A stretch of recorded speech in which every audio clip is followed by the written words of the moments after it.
1 April पासून digital payment पद्धतीत बदल होणार आहेत. रिझर्व्ह बँक ऑफ इंडिया कडून त्या संदर्भातील तयारी करण्यात आली आहे. नव्या नियमानुसार आता UPI, नेट बँकिंग किंवा मोबाईल वॉलेटवर व्यवहार करताना केवळ एक पिन किंवा एक पासवर्ड पुरेसा असणार नाही. प्रत्येक पेमेंटसाठी 2 टप्प्यात ऑथेंटिफिकेशन करावं लागेल. यामुळे ऑनलाईन पेमेंट पहिल्यापेक्षा अधिक सुरक्षित आणि विश्वासार्ह होतील. ऑनलाईन फसवणुकीची प्रकरणं रोखण्यात यामुळे मदत होईल. आता UPI किंवा नेट बँकिंगचा वापर करणारे युजर सध्या एक पिन अनेकदा वापरतात.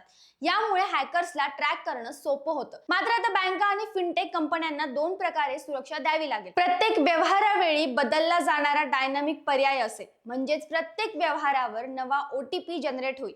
ग्राहक त्यांच्या सोयीनुसार OTP प्लस पिन किंवा बायोमेट्रिक सोबत डिव्हाइस लिंक करणे किंवा टोकन आधारित पडताळणी यासारखे पर्याय निवडू शकतात, ज्यामुळे ऑनलाईन पेमेंट सुरक्षित होईल. RBI लागू करत असलेल्या नव्या पद्धतीचा फायदा सर्वसामान्य नागरिकांना मिळेल. ऑनलाईन फसवणूक किंवा फिशिंग हल्ल्यांच्या प्रकरणात रोखता येईल. तुमचा पासवर्ड चुकीच्या व्यक्तीच्या हाती लागला तरी तुमच्याकडे आलेला OTP आणि फिंगरप्रिंट शिवाय तो व्यक्ती पैसे काढू शकणार नाही. ही सुरक्षा व्यवस्था विदेशी व्यवहारांवर देखील लागू असेल. आंतरराष्ट्रीय पातळीवर ही पद्धत 1 ऑक्टोबर पासून लागू होईल.